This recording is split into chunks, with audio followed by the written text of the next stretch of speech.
Querido, abra sua Bíblia, lá na primeira epístola de Pedro.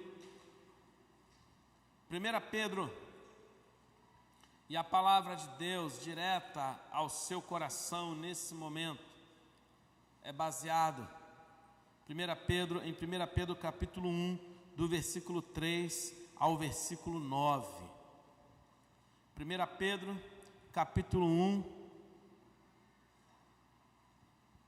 do versículo 3 ao versículo 9, aos irmãos que estão nos acompanhando pela internet, aos irmãos que estão aqui hoje, a palavra que Deus reserva para ministrar o seu coração é: renove a sua esperança.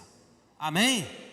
Você pode repetir bem forte conosco um brado de vitória nessa noite? Renove a sua esperança. Vamos lá? Renove a sua esperança.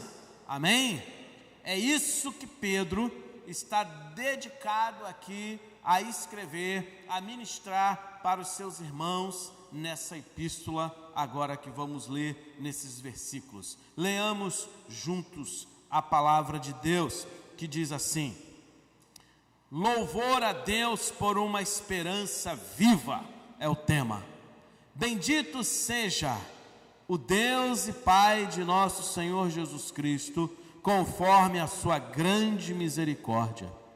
Ele nos regenerou para uma esperança viva, por meio da ressurreição de Jesus Cristo dentre os mortos, para uma herança que jamais poderá perecer, macular-se ou perder o seu valor.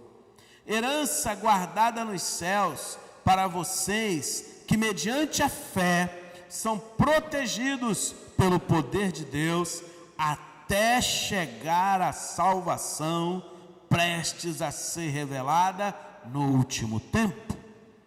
Nisso vocês exultam, ainda que agora, por um pouco de tempo, devam ser entristecidos por todo tipo de provação. Assim acontece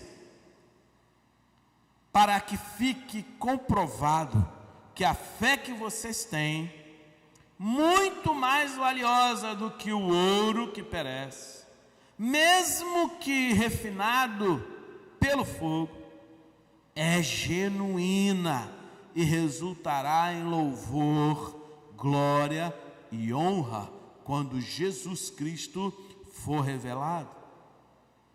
Mesmo não o tendo visto, vocês o amam.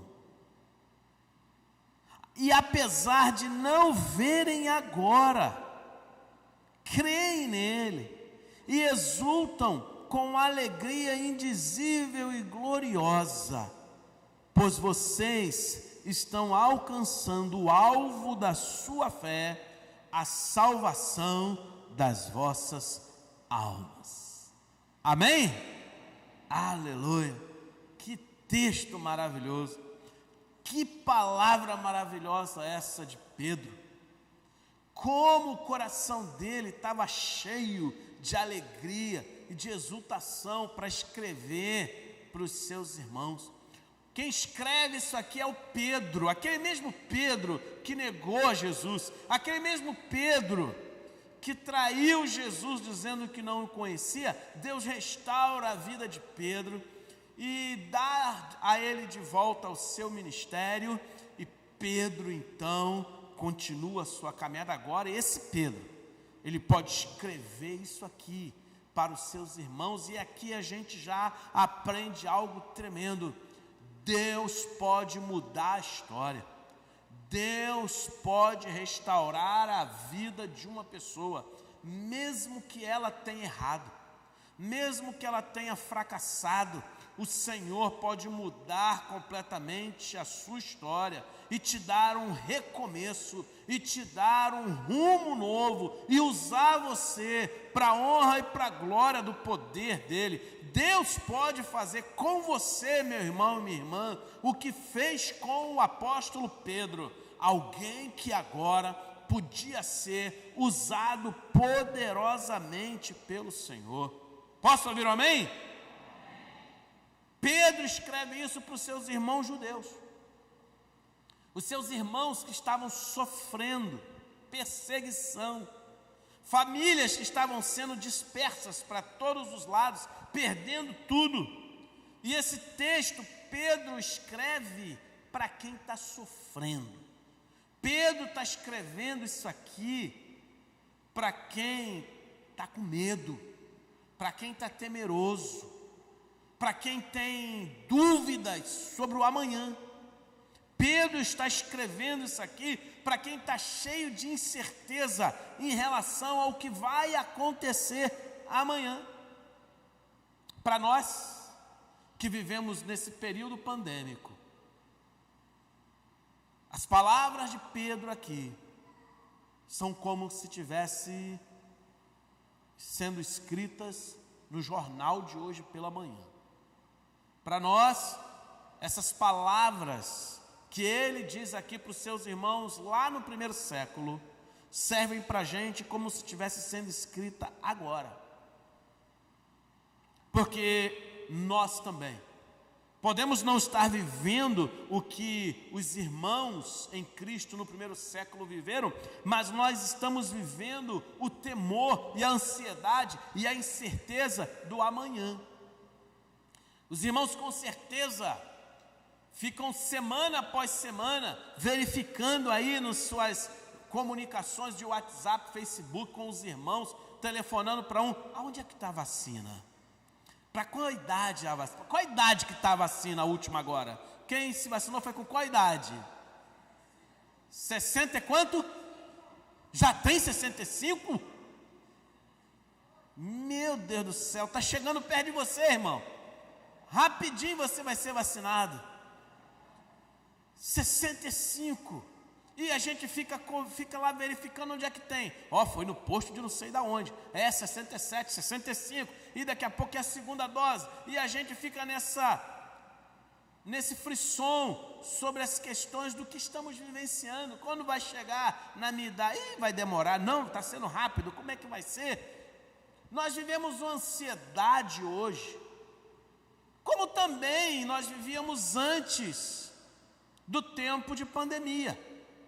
Porque as lutas que nós vivemos hoje estão no mesmo métier do que as lutas do tempo antes da pandemia. As ansiedades da vida, as angústias da vida, as decepções da vida. Para essa gente que sente o que a gente está sentindo nesse tempo aqui, é que Pedro escreve para nós também essas palavras aqui. A palavra central do que Pedro está escrevendo para nós é esperança. A palavra central desse texto que lemos é esperança. Pedro escreve para eles e escreve também para nós, para que nós venhamos renovar a nossa esperança a cada dia, mesmo com as incertezas, os medos e tudo que a gente está vivendo nesses momentos aqui. Pedro então discorre para os seus irmãos sobre as características de uma esperança viva. E ele usa essa expressão no texto, a esperança viva. Pedro diz aqui para esses irmãos, logo no início da nossa leitura, a primeira coisa, que a esperança é uma dádiva. A esperança é um dom. A esperança é uma bênção. Porque esperança real na vida é para quem conheceu Jesus como seu Salvador, para aqueles que um dia se entregaram a Ele. Nós que um dia tomamos uma decisão ao lado de Jesus Cristo, dizendo: eu quero ser seu discípulo, seu filho, seu servo, seu seguidor. Nós que tomamos essa decisão um dia na vida, fomos salvos em Jesus pela graça de Deus. Nós não fomos salvos porque um dia fizemos coisas boas. Nós não fomos salvos porque demos uma oferta, um dízimo. Você não foi salvo porque você agora é bonzinho. Não, porque nada disso poderia te dar o prêmio que Deus tem para a sua vida. O prêmio maior foi por intermédio dele, iniciativa dele, por misericórdia dele, pela graça dele, e assim nós somos salvos, não pelo que fazemos, mas pela única e exclusiva misericórdia do Senhor.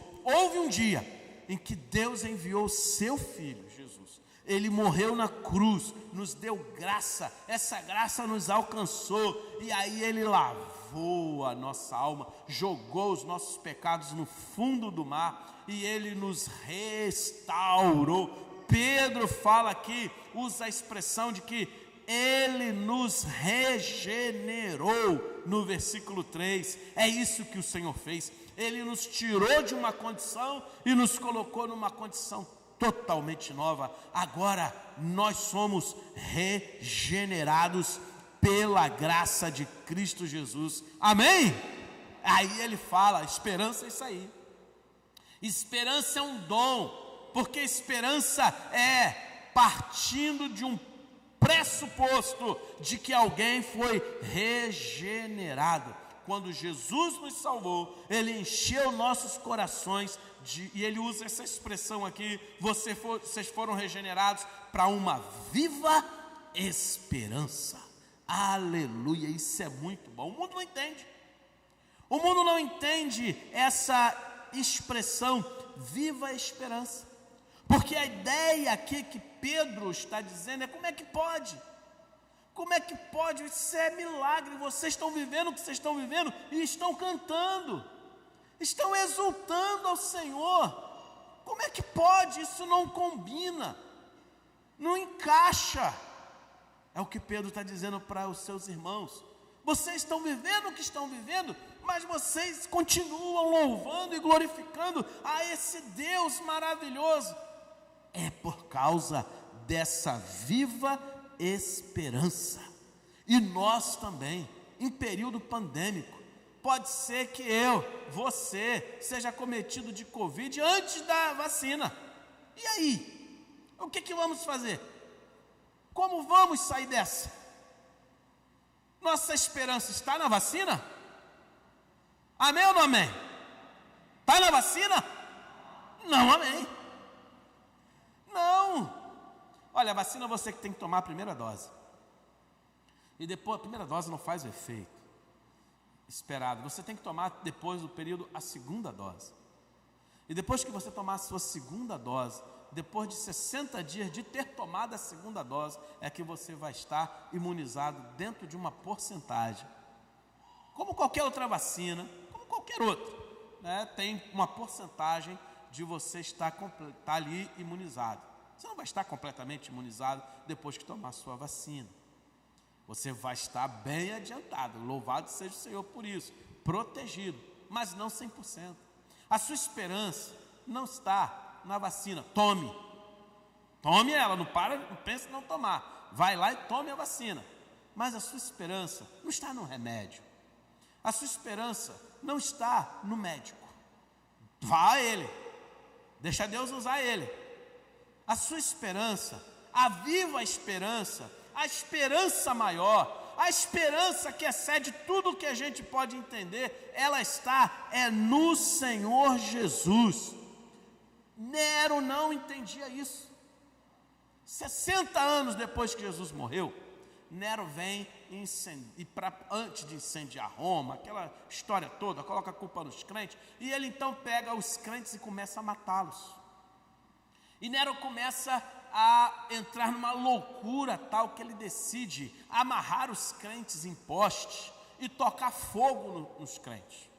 E os crentes, o corpo deles incendiando, iluminava as estradas de uma cidade a outra, de tanta gente, milhares e milhares de pessoas que morreram no ano 60 após Cristo, depois de Cristo. Mas só que Nero não entendia. Nero mesmo escreve que ele não entendia. Como pode? Disse Nero, escreveu: quanto mais a gente mata esses seguidores de Jesus, parece que o sangue deles é semente no chão e mais aparece. mais aparece. Quanto mais pessoas morriam por amor a Jesus, a viva esperança no coração deles era algo tão real, tão sensível, tão visível, que eles continuavam glorificando a Jesus, sabendo da possibilidade de morte, e outros se convertiam. Essa viva esperança é um dom. Essa viva esperança é uma dádiva. Essa viva esperança é algo que vem lá do céu para o nosso coração. Eles tinham plena convicção que a esperança deles não estava em tempo de paz, em ser perseguido ou não ser perseguido. Nossa esperança é uma dádiva do Senhor. É Ele quem nos dá a sua convicção de presença. Ele está aqui nesse lugar nessa noite. Posso ouvir um amém? É Ele que faz a gente aquecer o coração e como um turbilhão, como uma grande usina que aquece nosso coração, faz a gente crer. Essa esperança é mais do que uma esperança qualquer, é uma esperança viva. A nossa esperança vem do Senhor. Se você ainda não entregou sua vida a Jesus, se você ainda não teve uma experiência real, genuína, de entregar sua vida a Jesus, você deve fazer isso hoje, porque o Senhor quer derramar no teu coração esse turbilhão de esperança viva, de esperança genuína.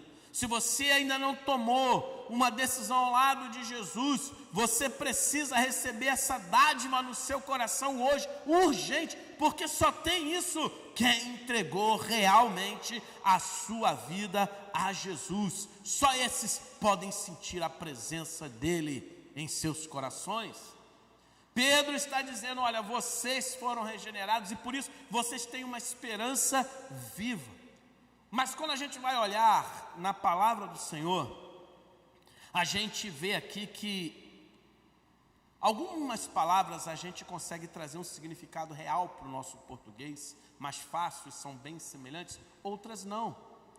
Nessa palavra, por exemplo, esperança, ela se assemelha à palavra saudade.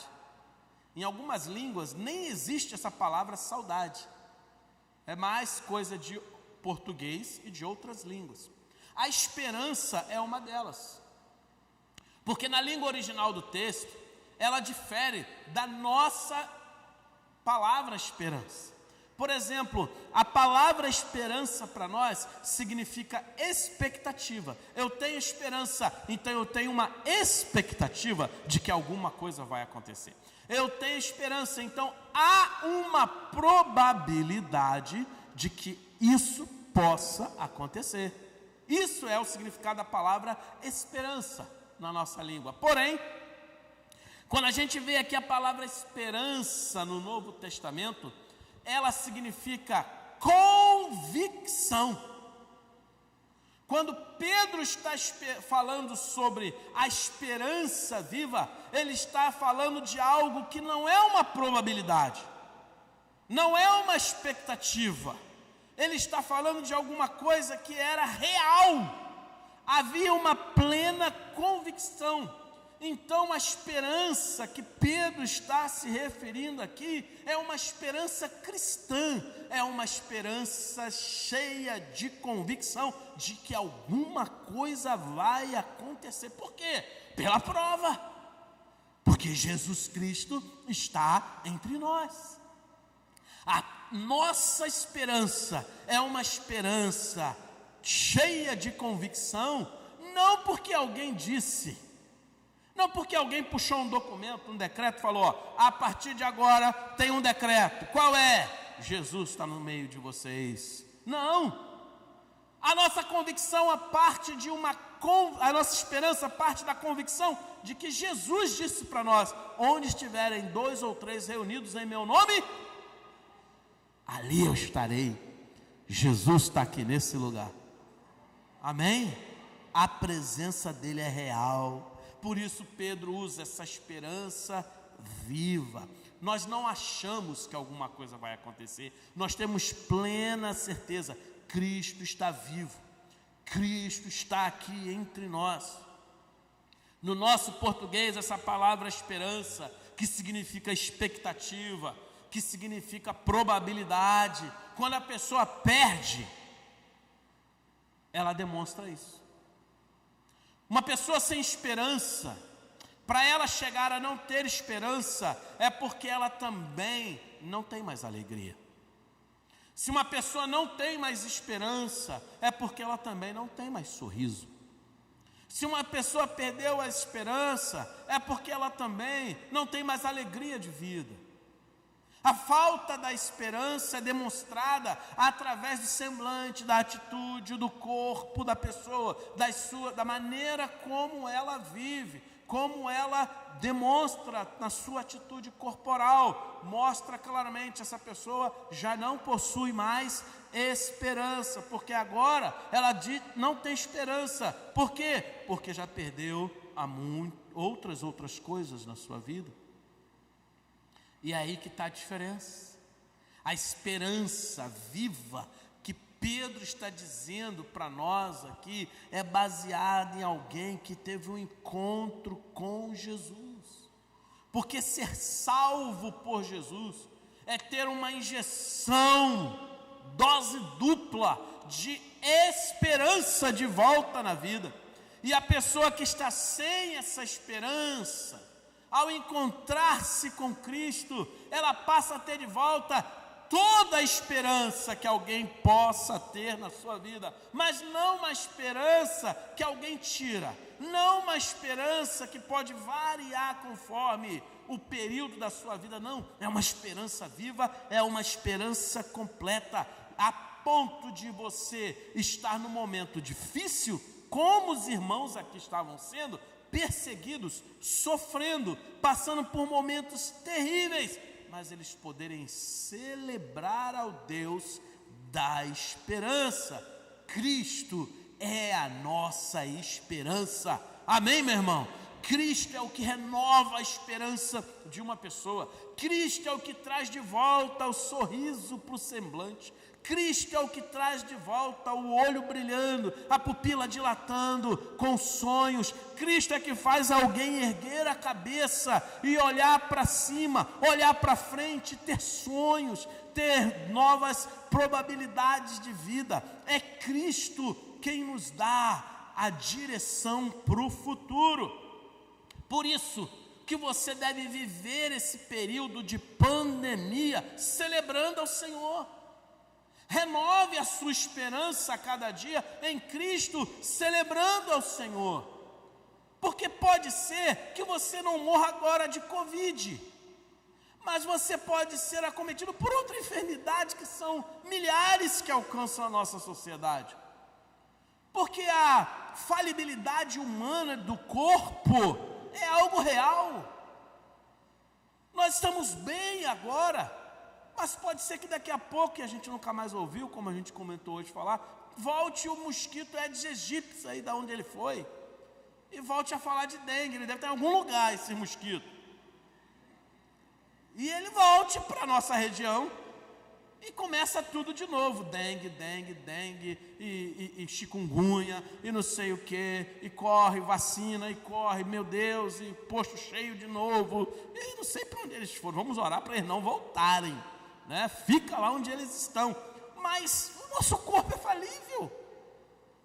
Um simples mosquitinho pode acabar com a sua história.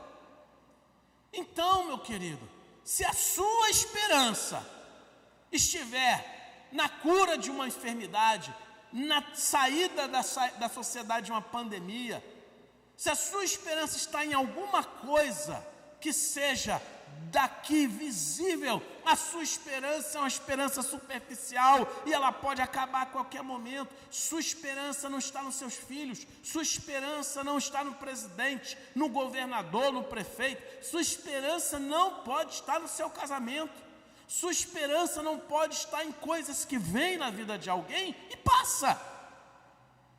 Há pessoas que se relacionam com outras porque querem ser felizes. Há pessoas que querem muito casar porque quer ser feliz. Você tem que ser feliz antes de casar. E se você, solteirão aí, ó, você se encontrar com um rapaz ou com uma menina, uma mulher, e ela falar esse papo, eu quero casar para ser feliz, sai fora. Sai fora, porque é um solteiro infeliz e vai ser um casado infeliz. Sai fora, porque pessoas que não são felizes na situação que estão, não vão ser felizes em lugar nenhum, em situação nenhuma. Se não é feliz no Rio, não vai ser feliz em São Paulo. Se não é feliz em Caxias, não vai ser feliz em Nova York. Se você não é feliz na situação de vida que você está, vivendo o que você está vivendo, pense que outra coisa vai te fazer feliz, não. Porque quando você chegar lá, você vai descobrir que aquilo não era suficientemente, potencialmente bom para te fazer feliz. E você vai dizer que quer outra coisa. Então assim é a nossa vida. Se a sua esperança está em alguma coisa que vem e que logo em algum momento pode acabar, a sua esperança está sendo ameaçada, sua vida está sendo ameaçada, você está num patamar terrível de vida. Quem tem Cristo tem felicidade completa. Quem tem Cristo tem uma felicidade que excede a tudo, irmãos. Seu corpo vai falhar, o seu corpo vai passar, um dia vai passar. Construa, viva, celebre, desfrute de tudo que você pode fazer na terra, mas o teu corpo, saiba, vai passar um dia. E se há alguma coisa que é feliz na tua história, dependendo só do que trazer alegria para o seu corpo, tadinho de você. Jesus é a nossa esperança. Nós devemos, em meio à pandemia, celebrar o Senhor. Louvado seja o Jesus, louvado seja o Senhor que nos dá vida, que nos dá alegria, que nos dá esperança, que nos faz olhar para o futuro, que nos faz ir além do que estamos vivendo agora, que nos tira desse patamar de tristeza, de desesperança, de ansiedade e nos leva para um patamar superior, um patamar de alegria, um patamar repleto, completo com Cristo. O Senhor, enquanto a gente ainda está aqui na terra, Ele levanta a gente um pouquinho e nos leva só um pouquinho para o céu, para a gente descobrir pouquinho como é e a gente adorar o Senhor Jesus por aquilo que a gente está vendo, porque os nossos pés estão na terra, mas nossa cabeça está lá no céu, está glorificando a Jesus por aquilo que Ele é, por aquilo que Ele vai continuar fazendo. Nossa cabeça, nossa mente está lá nas coisas da eternidade, no Jesus que está aqui com a gente, mas Ele está lá. E mais, Pedro vem e ele diz: olha, essa herança é uma dádiva. Não só essa herança é uma dádiva de Deus, como essa herança, ela é algo que só pode viver quem teve o Senhor Jesus e tem essa convicção. E ele fala, é uma esperança de uma herança que ninguém pode te tirar. Ninguém pode te tirar. Pedro está escrevendo aqui porque as pessoas estavam sofrendo, irmãos. Você já perdeu uma coisa que você gostava muito? Quem aqui já perdeu algo que você tinha muito amor por aquilo e quando você perdeu, doeu muito no seu interior? Levanta a mão aí. Você já perdeu uma coisa que você gostava muito? Pois é. A vida é assim, né? A gente ganha coisas, celebra, vive aquilo ali e as coisas passam. E mesmo que a gente consiga lidar com essa questão de perder algo que a gente amava e tinha como muito valor, aquilo fica. A gente não esquece nunca o que a gente perde. Pedro está escrevendo aqui para a gente que perdeu muito. Porque que acontece? Nessa loucura de Nero, ele começa a perseguir os crentes. Como eu falei, matar os crentes. Matar era a última hipótese, porque para matar tinha que pegar, mas os crentes estavam fugindo, estavam sendo dispersos, estavam indo para todos os lados. E nisso, eles perdiam seus documentos, eles perdiam suas casas. Para o judeu, para o povo judeu, a posse, o terreno, é um negócio sagrado. Desde o Antigo Testamento é assim. É uma herança. Possuir a terra, viver numa terra, para lavrar aquela terra, cuidar dos seus animais naquela terra, aquilo ali era uma herança que eles receberam. Eles lutavam muito por isso. Eles sabiam da história do povo de Israel, do cativeiro, do retorno do cativeiro, de Esdras, de Neemias. Eles sabiam da luta que os seus antepassados tiveram para ter um pedacinho de terra. Então, quando vem a perseguição e eles perdem o que eles tinham de mais valor, a terra, a casa, o bem, a posse, quando eles entram nessa situação terrível, e os romanos agora os expulsam, e eles perdem então uma herança que veio de família em família em família, o coração deles estava muito triste.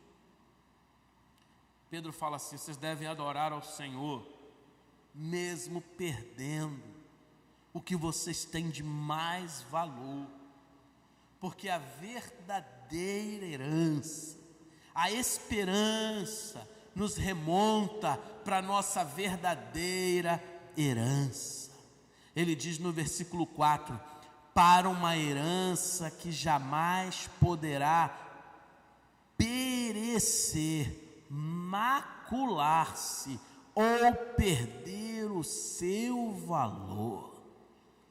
Pedro está dizendo para eles: olha, vocês devem renovar a esperança a cada dia, porque mesmo que agora Nero entre com força bélica, soldados, e destrua a casa de vocês, incendeie tudo, e que vocês percam para sempre o que vocês receberam de herança, desde o tempo em que o povo voltou do cativeiro, lá no tempo de Neemias, de Esdras, onde foi separado as terras, mesmo que vocês percam tudo isso, há uma herança, existe uma herança, e a verdadeira herança que ninguém pode tirar de você.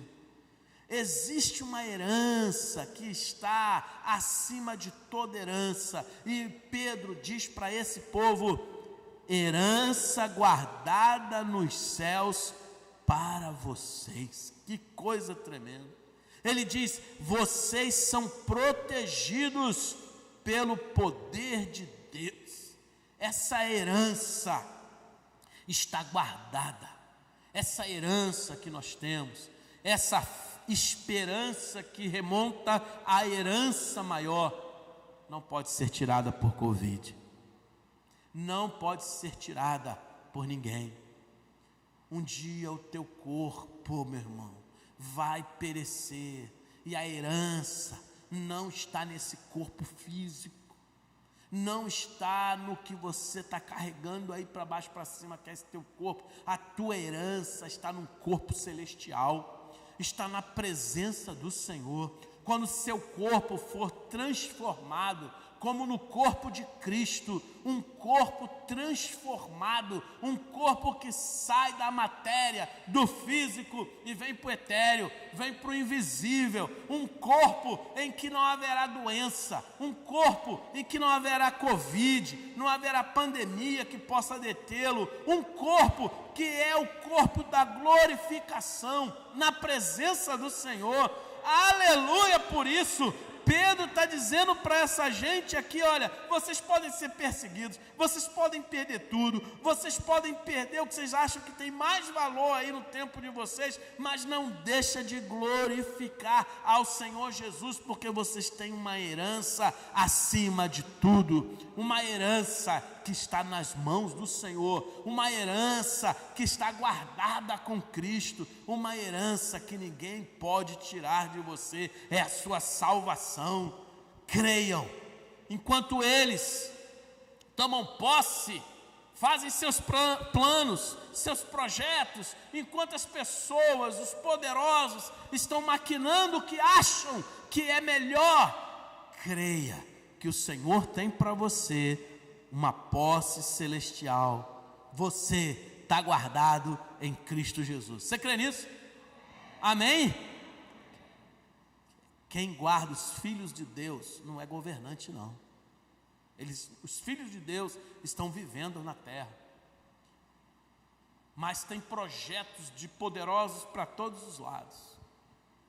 Quem guarda os filhos de Deus, os escolhidos do Senhor, os salvos em Cristo Jesus, o povo remido do Senhor, quem os guarda é o próprio Deus. É o Senhor que tem cada um de nós na sua mão e nos protege. Amém, queridos? Aquele que habita no esconderijo do Altíssimo e descansa à sombra do Todo-Poderoso, pode dizer ao Senhor: Tu és o meu refúgio e a minha fortaleza, o meu Deus em quem confio. Amém? E o Salmo 121, na NVI: levanto os meus olhos para os montes e pergunto: de onde me vem o socorro? Da onde vem? Vem lá do laboratório, lá do Butantan. Louvado seja Deus, porque tem irmãos que estão trabalhando lá, que irmãos estão trabalhando na Fiocruz, gente que está se dedicando para encontrar a cura. Mas eu olho para os montes e vejo o inimigo descendo em direção a mim. Os problemas vêm numa posição que eu não consigo fugir, e eu olho para eles e penso: da onde é que eu vou encontrar o socorro? Para onde eu vou nesse momento? Quem poderá me ajudar diante dessa situação tão caótica que eu vivo? O salmista, ele pergunta e ele mesmo responde: o meu socorro vem da onde, irmãos? Que fez o quê? Fez os céus e a terra. E quando fala fez os céus e a terra, está dizendo que ele fez todas as possibilidades. Ele fez tudo. Todos os micróbios, tudo que existe está no domínio. Todo vírus, todos os vírus, todas as bactérias. O Senhor não fez, não largou a terra. Ele fez e Ele continua cuidando de tudo. O Senhor é a nossa esperança, meu irmão. A sua herança é eterna, não se desfaz. Por isso o Senhor diz para você nessa noite: mantenha a sua esperança. Amém? Deus disse para você nessa noite: sou eu que te guardo.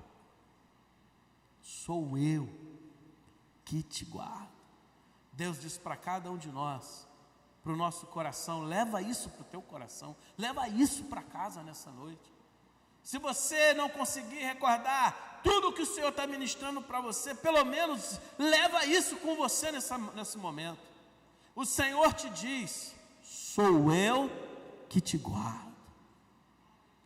Use sua máscara, use seu álcool gel, faça sua higienização, guarde-se, proteja-se, proteja a sua casa. Vivemos o pico da pandemia, pessoas estão morrendo de aflição antes de serem contaminadas. Vivemos um momento terrível nos hospitais. Mas saiba, filhos de Deus, o Senhor diz para você: sou eu que te guardo. Amém? Diz para o irmão que está ao seu lado: é Deus que te guarda. Acalma o teu coração. É Deus que te guarda. O anjo do Senhor acampa-se ao redor daqueles que o temem, e os livra e os guarda. Você crê nisso, meu irmão? Amém? A nossa esperança é uma dádiva do Senhor. A nossa esperança é uma convicção em Cristo Jesus. A nossa esperança, ela é eterna, imperecível, porque ela remonta para uma herança que nada, ninguém pode tirar. A nossa esperança, diz Pedro para essa gente aqui no versículo 6 e 7, é uma esperança que nos faz ver que tudo é temporal. Porque ele diz assim para essa gente e nos diz: nisso vocês exultam, versículo 6 e 7. Nisso vocês exultam, ainda que agora por um pouco de tempo. Devam ser entristecidos por todo tipo de provação. Assim acontece, para que fique comprovado que a fé que vocês têm, muito muito mais valiosa do que o ouro que perece, mesmo que refinado pelo fogo, é genuína e resultará em louvor, glória e honra quando Jesus Cristo for revelado. A fé que vocês têm, a esperança que nós temos, nos faz ver além do tempo. Você lembra de coisas da sua infância? Você lembra de coisas boas da sua infância? Pessoal aqui que já passou dos 25, lembra de coisas boas? Lembra de coisas gostosas que você curtiu na sua infância? É uma idade maravilhosa, né? A gente vive feliz e não quer saber da onde é que vem as coisas. A gente quer sorrir, quer brincar, quer rir de tudo, quer ter um humor maravilhoso. O jovem é muito bom, por isso que o espírito de jovem, ele precisa permear na gente o tempo todo. Quando o espírito de velho começa a chegar, fica ruim, irmão, porque o jovem, ele ri de tudo.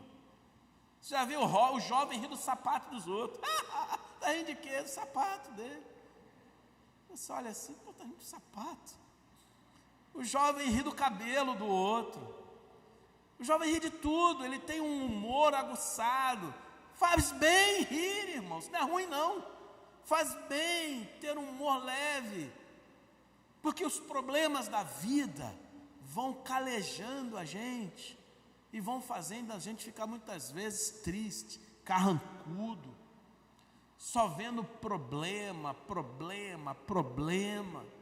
e é sinal que a velhice está chegando, o espírito da velhice está chegando. Meu irmão, sorria, independente da idade que você está vivendo, seja feliz, celebre a sua vida. Sabe por quê? Porque é tudo passageiro, tudo temporal. Por mais que a gente pense que demore, quando a gente é criança, a gente pensa que o tempo nunca vai chegar. Eu tinha, talvez aí meus 13 anos, era louco para ter 15.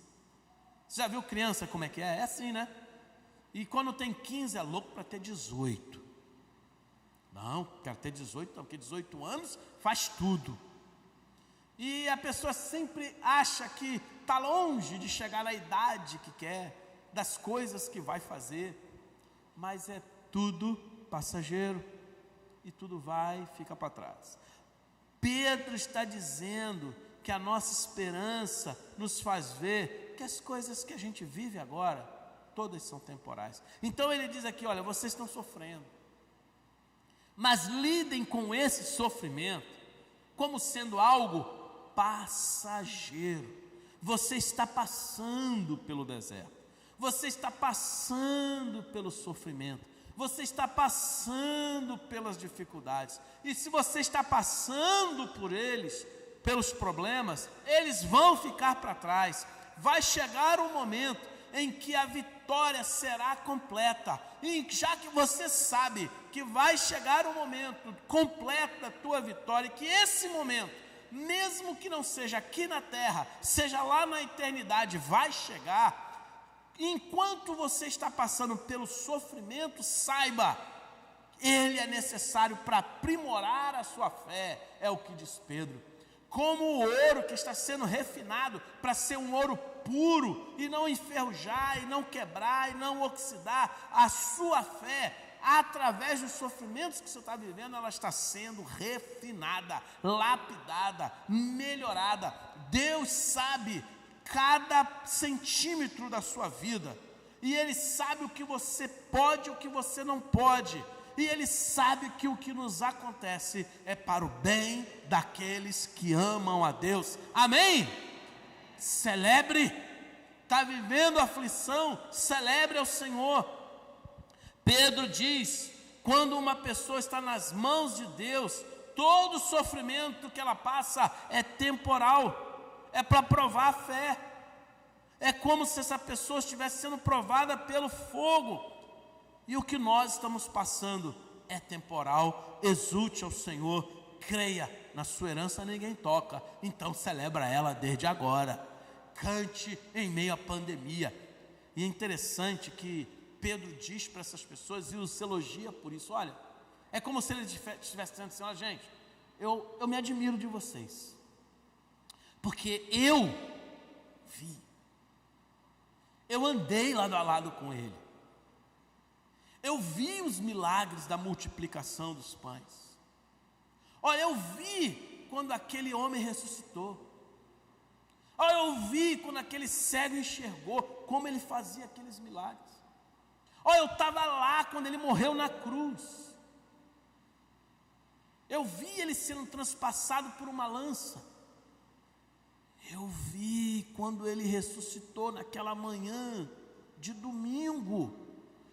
E as mulheres voltaram gritando, dizendo: ele ressuscitou, não está lá. A gente não acreditou, os homens não acreditaram. Os homens nunca acreditam nas mulheres. A gente não acreditou e a gente correu lá para confirmar, para ver. E a gente viu, ele tinha ressuscitado mesmo, ele não estava lá. Mas gente, vocês não. Ele diz no versículo 8: mesmo não tendo visto, vocês o amam, e apesar de não verem agora também, creem nele e exultam com alegria indizível e gloriosa. Aleluia! Como é que pode? Você não está vendo Jesus, você acredita na minha palavra?